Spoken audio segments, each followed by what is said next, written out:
برات يعني بنده کو برات کاری بکی.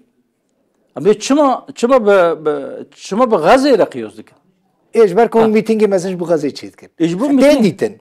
لورد ظلم مزن ما میتینگ مزن کرد. لورد ظلم نه گاشتی ویاستی. چه جسی مکم. هون وقت براین کرد يعني برانه نه کرد. بله ام برای همین مظلوم. من خلکی سیرتی از خلکی کوبانی من برای. بله.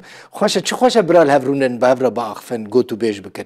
هون يعني چاوا لکردی روجوای کردستان دنیرن. وقت هر انسان هر کردی. بین روجوای کردستانی یانجی کردستان سوریه هر به چه شکلی بین آفکرن. کردین سوریه جان بیشن اوجی پیکوتین سوریه نه وق عرب و وق ترکمان و وق آسور و وق کسین ام بیشن غیر مسلم یانجی او کسین کو مذهب آنش هف جدانه سوریه نه یک رنگه راسته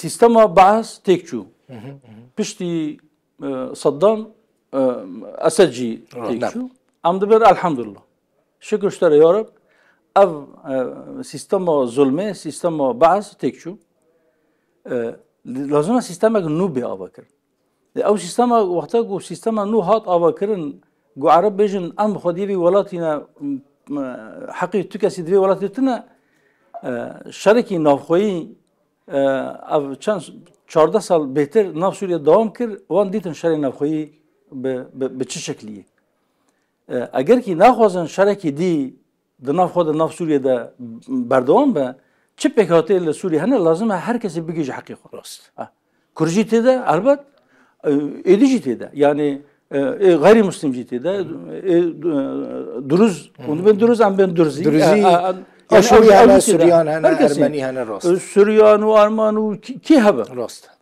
کسی بجی نصیری علوی سنه کی هبه هر کسی اگر کی بگی جماعی خو آنجا بوی شکل اگر عدالت هبه اگر دادمندی هبه و حضور هبه گرتنه به و حضور خراب